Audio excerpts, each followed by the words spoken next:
Hello, everybody. It is Saturday, September the 7th, 2023. I'm back with my old friend Keith Teare, the publisher of That Was the Week, the tech newspaper. Last week at this time, Keith and I talked about the brewing battle between technology, social media companies in particular, and world governments. We talked about Brazil versus X, France versus Telegram, and other conflicts brewing, and we're back on that theme today. Keith is responding in his editorial to an interesting piece by Robert Reich, one of America's leading political writers, analysts, tech people, who argued in The Guardian yesterday and Friday that not only Elon Musk is out of control, but how to rein him in. Keith was particularly troubled by this.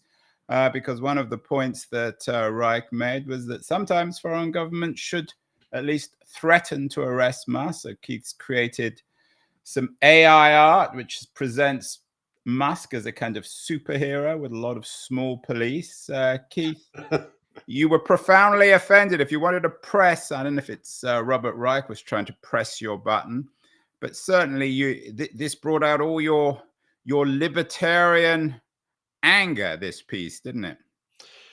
Well, I think it's more my going with the French theme, my liberté, égalité, fraternité instincts, because Robert Reich in his headline says Musk is out of control, which implies that Reich thinks Musk should be under control, and he should be reined in quotes. Now, Reich is a leading Democrat. He was part of Clinton's administration. I'm not sure if he's a leading Democrat. I mean, he's an ex-leading Democrat. He's a bit of an old guy. I mean, he teaches at UC Berkeley now, so he's not.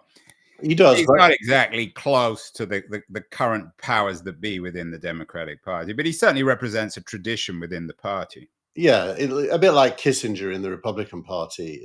I agree. Yeah, he wishes. I mean, he's not exactly Kissinger, Robert, but that's another story. That's another story, yeah. But his core instinct is to be outraged that Elon Musk can say the things he says. And, I don't know. Because this is one of these ones where you had a fit. Let's talk about what Reich actually said. The Guardian piece, as I said, it came out yesterday. The headline is, which Reich, of course, doesn't write, Elon Musk is out of control. Here's how to rein him in. Let's quote what Reich says.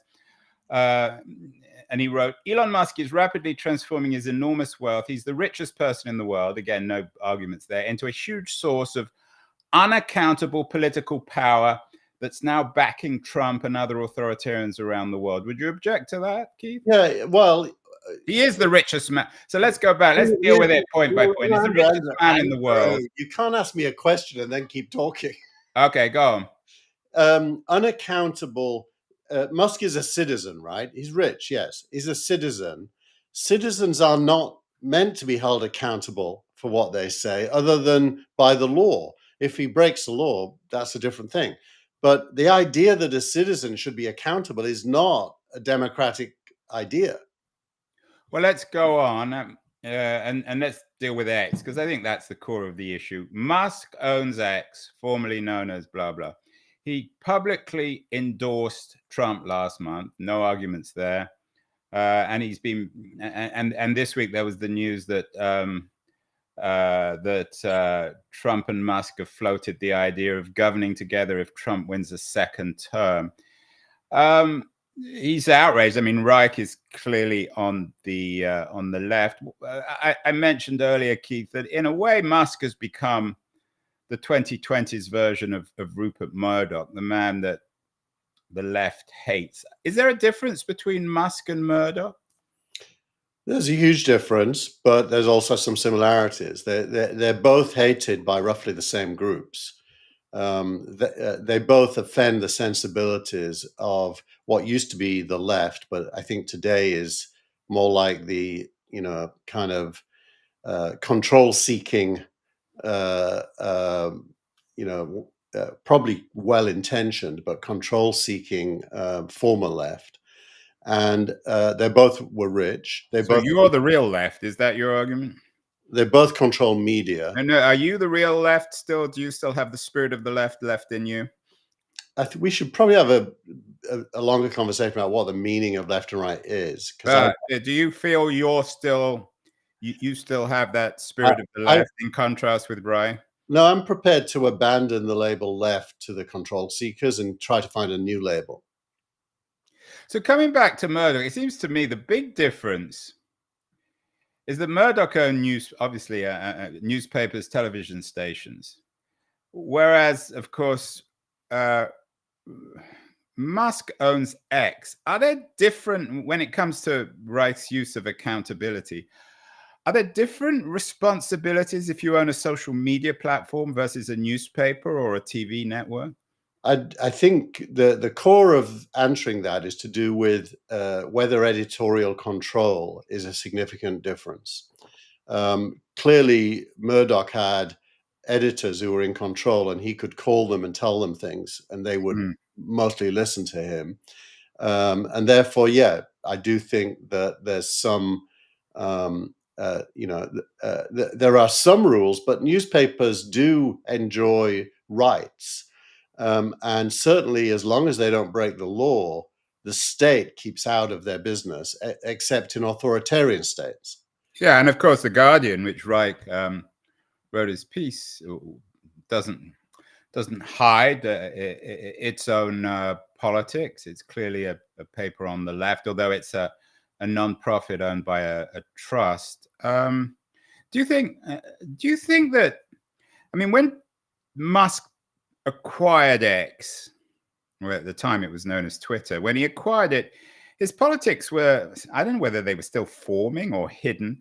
Do you think he could have pulled it off if he'd been so explicitly pro-Trump, pro-Republican? Look, I've known Musk not as a friend, but he's been in my circles since about 1995, 6 actually, when we were both invested in by Draper Fisher Jurvetson, and we're both CEOs in that orbit.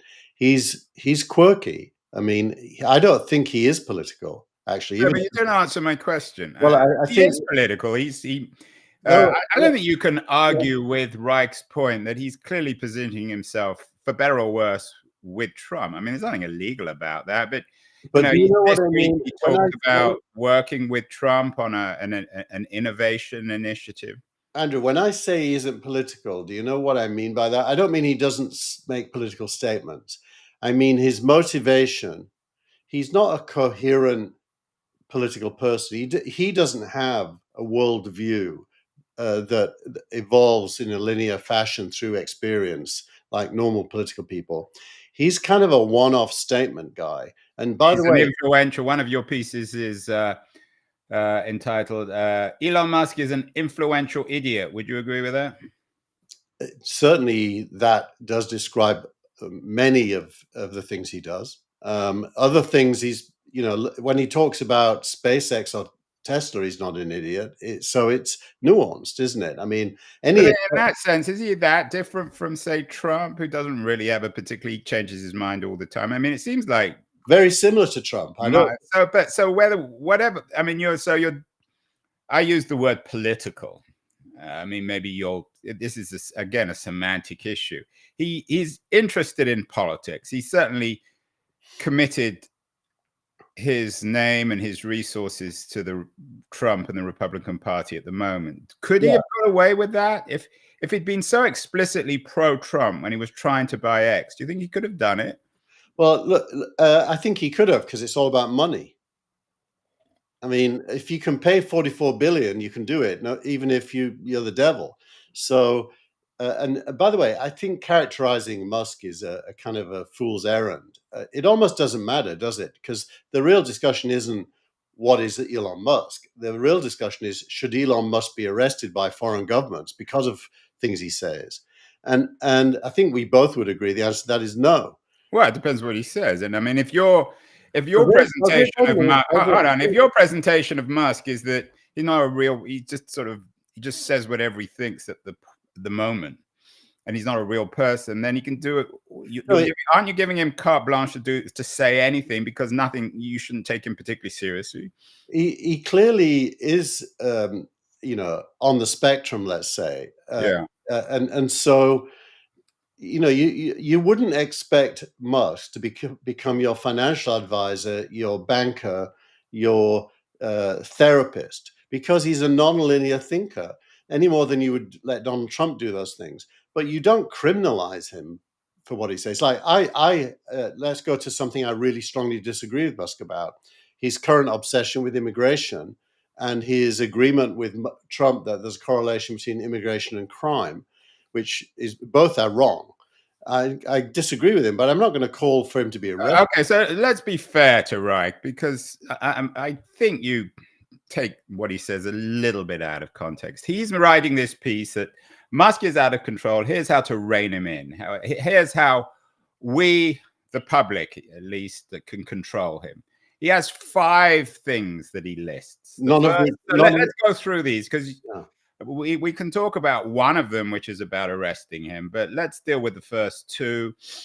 Boycott Tesla and advertisers should boycott X. What do you think of those 2? This is for ordinary people who simply hate Musk and his politics.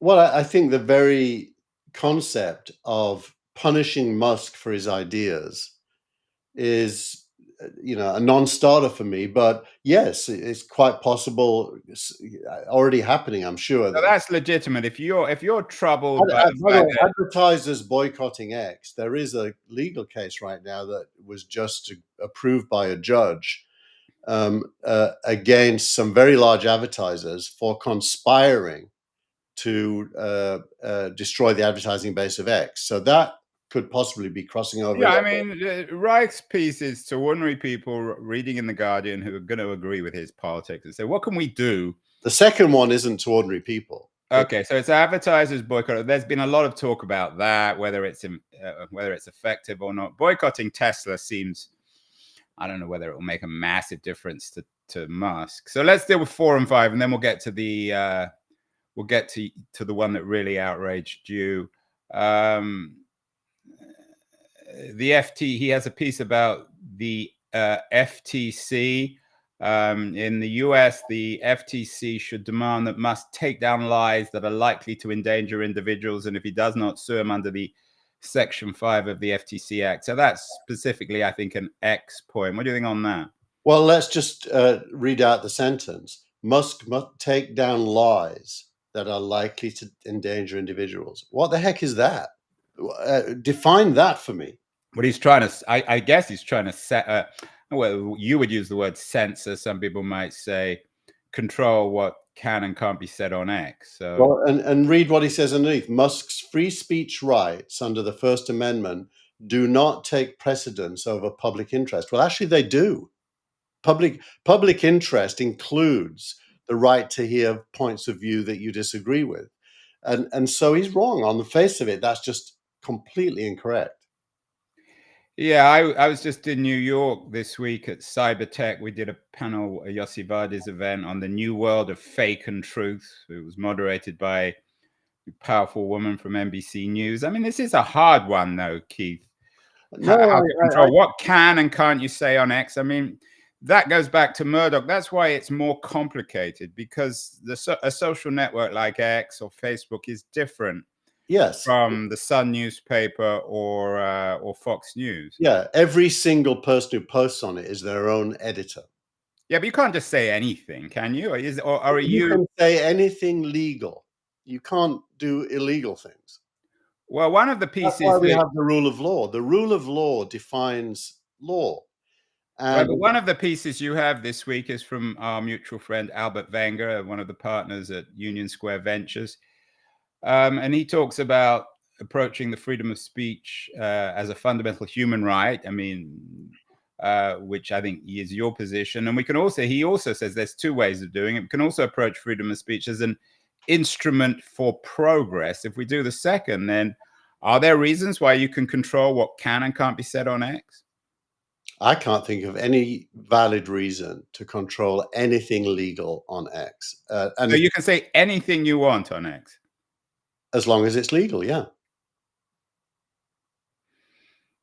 I mean, why not? What would be the reason not to? I'm not.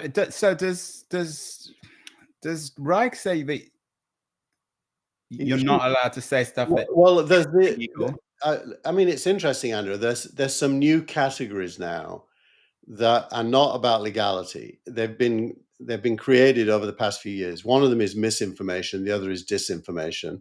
The distinction being a known falsehood versus something that's false, but you didn't know it was false. Now, these are not illegal. Neither one of those is illegal. And the difference, what's interesting, going back to last week's show on which was mostly about Durov and France versus Telegram, is that Musk's social media platform X is public, whereas Telegram isn't. So the dark web doesn't really exist on X, does it? These are two different issues. Well, there are direct messages. I don't think they have groups yet, but there are direct messages which are private. But yeah, for the most part, you're right. So you're beginning to win me over, Keith. So, and the fifth one, and we're going to come back to the arrest thing in a second, is the US government and we taxpayers, and this is what Reich wrote, have additional power over Musk if we're willing to use it. The US should terminate its contract with him, starting with Musk's SpaceX. What do you think of that? Well, it's funny because if the US did do that, the US would be behind India in the space race. I mean, SpaceX is almost the only viable platform for traveling to the moon, to Mars. It seems to be pivotal So to United Airlines doesn't go to Mars yet? exactly, and even supplying the space station, as we saw yesterday, bringing down those two stranded astronauts with the Boeing spaceship having to come back unmanned for fear that something bad would happen. So, I mean, Reich is just on a witch hunt. So leaving that aside, I know he's upset you, but the difference then with Murdoch, it seems to me, and this is historically interesting, is that Murdoch, for all his power and wealth and political interests, he never was able to compete with governments. Whereas, as you say, Musk can. I mean, companies like SpaceX are in their own way more powerful than NASA. So is this fair? Actually, I think Murdoch started the trend. If you remember back when he was the owner of B Sky B in Europe, right, and he was also the Star satellite network in Asia. Murdoch would almost always, during election times, be the kingmaker of who would win the next election. Yeah, but that's different. No, well, That's just a media influence. That's no different from Randolph Hearst in the US. Well, he had a global finger on the balance of power. He did, and he couldn't absolutely determine outcomes, but he could certainly influence them far more than the Russians can, which we always seem to be talking about today. And okay, so Musk is way less influential than that, way less. Yeah, but Murdoch never owned companies or technologies or corporations that were more powerful than government agencies like SpaceX or more. Yeah. No, you're right, but I do think the Sun newspaper in the UK does have huge influence over a lot of working class voters. But that's more of a traditional media influence. And of course, X is different. I mean, what Musk seems to be doing with X now is sort of turning it into a social media platform, which is like the Sun, except that it's not Murdoch using his minions to take his positions. He's the one doing it. So it's a sort of combination of the Sun and the old Twitter. I think to say that, you have to be looking at X with at least one eye closed and maybe even one and a half.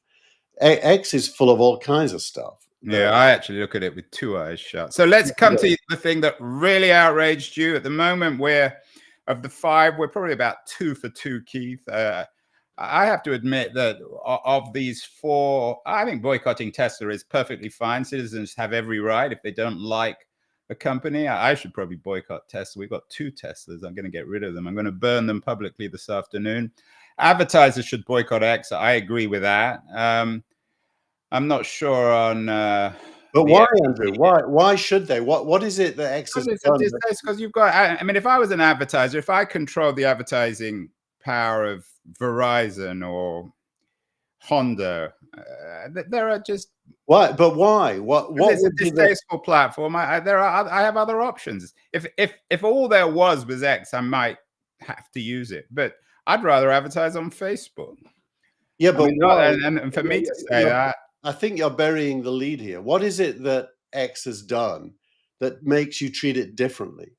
ruins my day every time I look at it. It's distasteful. Though I'm sure if I don't look at Facebook, so I'm Yeah, sure if I so looked you're at making that up because you don't look at it. well, when I do, it ruins my day. Okay, so we're getting to the final one, Keith, the one that has outraged Keith Teare. Regulators, and let's read the whole thing. Regulators around the world should threaten, let's remember that word, Musk with arrest if he doesn't stop disseminating lies and hate on X. And then I'm quoting him. Global regulators may be on the way to doing this, as evidenced by the 24 August arrest in France of Durov, which French authorities have found complicit in hate crimes and disinformation. Like Musk, Durov has styled himself as a free speech absolutist. But as we said, he's kind of unlike Musk in some ways, and certainly Telegram and X are different. Is there anything in this, Keith, that doesn't make you throw up? It's not about throwing up. It's about measuring the extent to which Reich and his co-thinkers are prepared to go to try to control thinking and speech. Well, it's him. He's not claiming it. There's nobody else. Well, The Guardian published it, so obviously. Well, they have a right to publish stuff even if they don't agree with it. That's the old media. No, I'm completely not arguing that they shouldn't have published it. I'm arguing that he represents a very strong strain of thinking. Musk's sole enemy isn't Robert Reich, as we all know. There's millions of enemies of Musk, and they all would like to shut him up.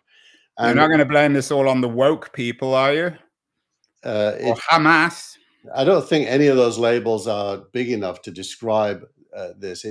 It's basically an abandonment of civilized discourse. When you use words like lies and hate, which are non-deterministic labels that are completely subjective in your own head, and you want, quote, lies and hate to be criminalized, that is the path towards the Brave New World or the Big Brother 1984 society, and it's coming from people who call themselves left. That is real, and it's foundational to civilization that they should not be allowed to get away with that. Yeah, I mean, I have to admit, I'm not as outraged as you. As you know, I'm hard to outrage, but I tend to agree. I mean, is it because they're in an echo chamber themselves and they can't imagine that anything Musk says and his friend Trump could have any legitimacy? Is Reich really just saying that anyone who doesn't agree with him should be locked up? Well, as you said, Isn't there that chant that Trump started the chant, but the Democrats lock at their latest convention? Yeah, lock him up. I think that is where it ends up, isn't it? That's the fear, that it ends up becoming real. And it's not that much of a stretch of the imagination that Musk gets arrested now. Well, if he went to Brazil, he probably would be arrested. Probably, yeah. This idea of the rule of law, which was usually a right-wing kind of words, the rule of law is really the evidence that society has evolved to the place where there are rules that everyone abides by. What Reich is doing here is trying to break the rules. Although you are I think I mean, he has 5 points. One of them he sticks in the middle is a little extreme, but I'm not sure you're being particularly. Yeah, I mean, you just don't like what he says. But you have to put those 5 points, all 5 of them, into the context of what is his goal. His goal is to shut Musk up and to use whatever means he can to achieve that, including the use of state authority.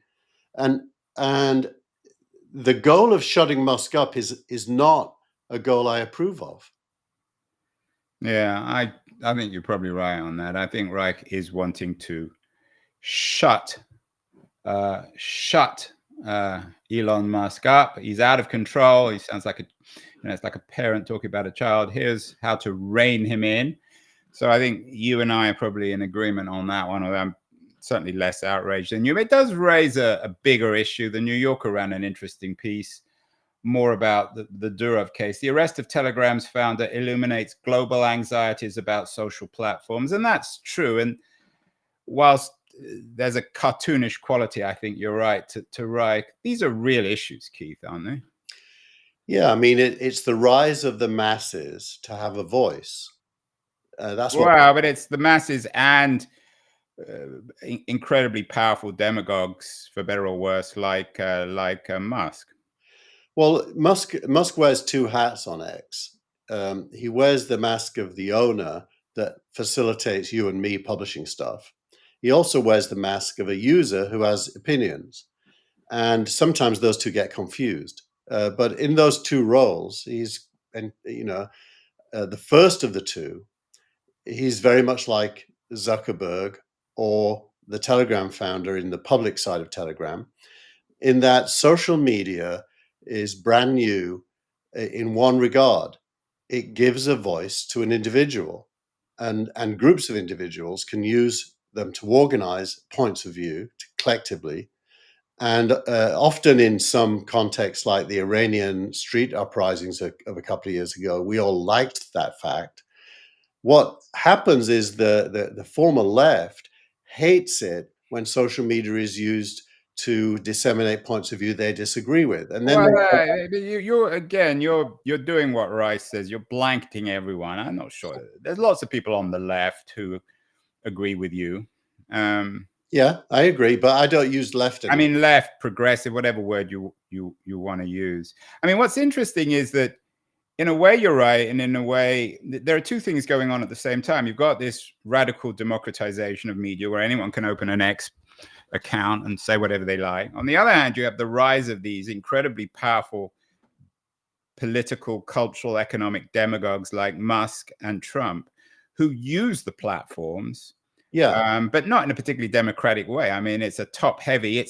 It's new old media, so it's Musk as Murdoch. So it's a weird combination. I think you might be overfitting to old ideas there. I think it's more that social media, collectively speaking, represents the instrument for populism.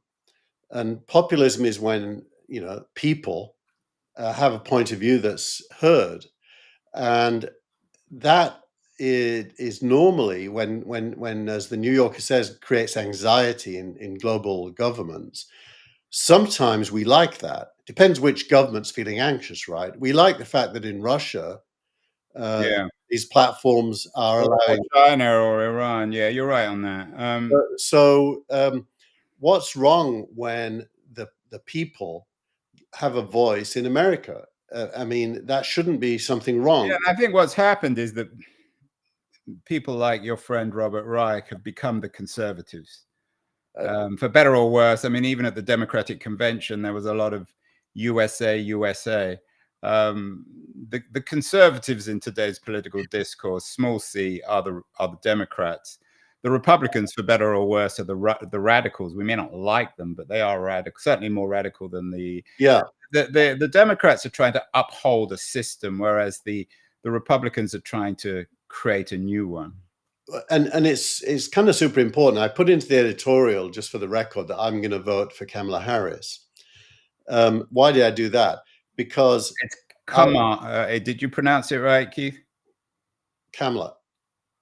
Why did you have to put that in, though? I always find that annoying when someone's about to say something outrageous. Says, "Oh, and by the way, my politics are this or that." Well, it was annoying to me that I put it in, but the reason why'd you put it in then? I'll tell you why I put it in, because articulating the ideas I did in the editorial will lead to me being labeled right-wing, which I'm not, by those who want to rein in Musk. And Trump, for that matter. I don't want to rein him in either. And so, in order to not be labeled right wing, I wanted to spell out my views. Now, what you just said is super interesting about conservatism with a small c. I mean, in some ways, I'm being illogical. I really shouldn't vote for Kamala Harris. But why am I?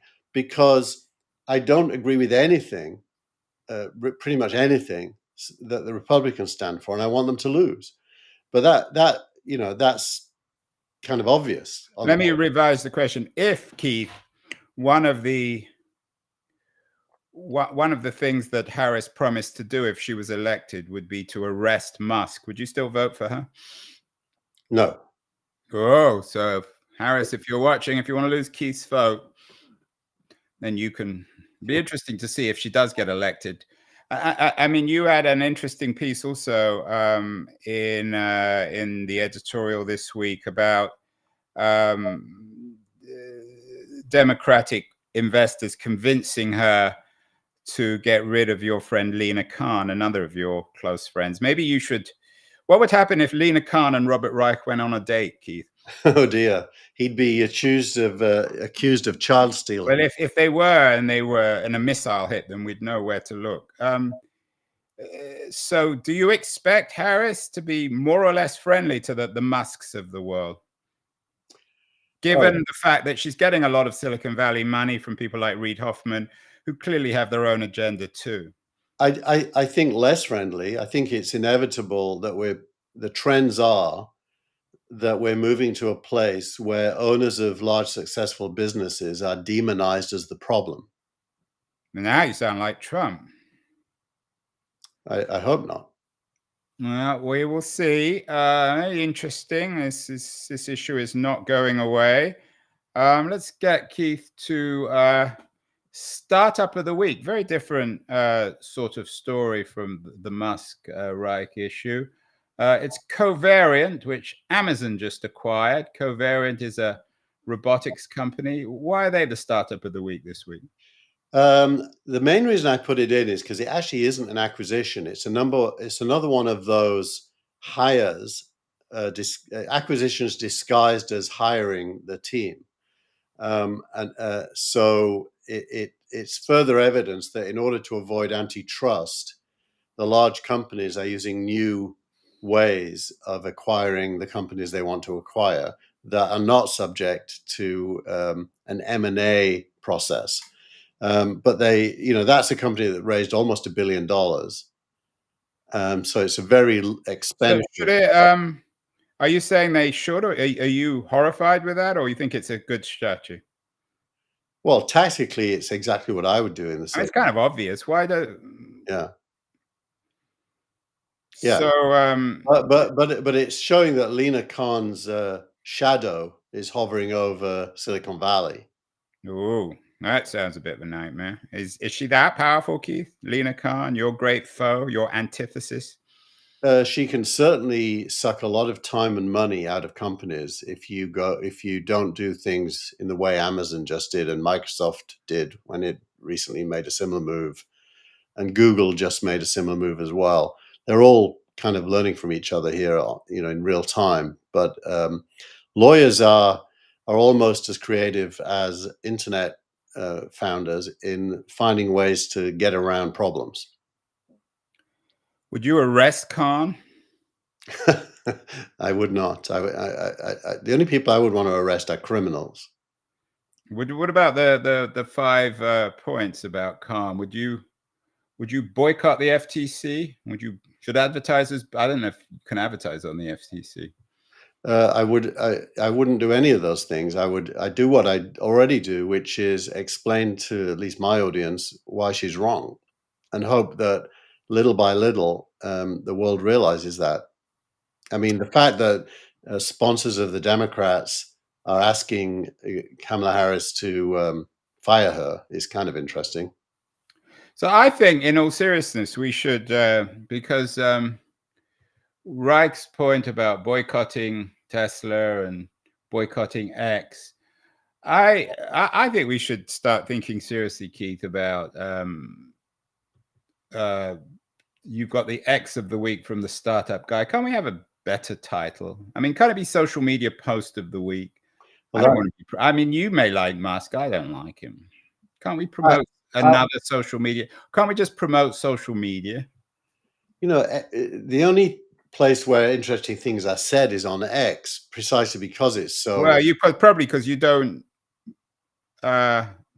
You don't follow any of the others. You fit No, into I the. do. I do. I'm on Telegram. I'm on WhatsApp. I'm on Instagram. I'm on everything. And What every about now. TikTok? TikTok's way more powerful politically, Well, isn't it? TikTok is video, so you can't really put it as a post. Well, can't we have a post of the week rather than an X of the week? If I guarantee, if you yes, the answer is yes, but I'll tell you what will happen. The actual content will come from X because there is no other. Well, it will because you're the one who puts it together. So No, I read all of them, and I don't see anything interesting on the others. nothing. Really, nothing, because they're not used in that way. Facebook is mainly personal stuff. Threads is like antiseptic, denuded content with only one point of view. What does denuded mean? Well, it's No nudity. it's been anesthetized. What's the right word? Sanitized. Sanitized. It's been sanitized. So you've got a lot of people I know and who are friends talking to each other about things they agree with. Yeah. Well, I think we should. Can't we have startup? Can't we have a post of the week? I mean, you can use X, but I think we're promoting. If we took our But remember, support away from X, do you think the whole platform would collapse? well, this is going to be hard for you to hear, Andrew, but it is my newsletter, and I like X. So And now we hear the truth. Now the Rupert Murdoch, Elon Musk is coming out of Teare. Well, let's get to your X of the week, which is an interesting one, actually, a particularly interesting one. From somebody called the Startup Guy. I never heard of him. He doesn't have, or he or she doesn't have, I guess it's a he, the Startup Guy, doesn't have a big following, but it's certainly an interesting X post. Venture-backed startups take a decade or more to build. So tell us about this. yeah, so this comes from Carter, and Peter Walker and Michael Ho from Carter have been doing fantastic work producing charts like this, mainly on LinkedIn. Is where you'll Yeah, find it. LinkedIn's another thing we could use. That's social media, isn't it? Yeah, I could have taken this from LinkedIn. It was also on LinkedIn. But if you look at the left-hand column, it's the number of years it takes to achieve a funding event. Well, not everyone's watching. For people just listening, we have a very nice image, actually, of seed, Series A, Series B, Series C, Series D, and then the other side is how long it takes to build. Yeah, so only 2% of startups get to a Series D in their first 2 years. I'm one of those, by the way. Real Names did an A, B, C, and D in about 15 months.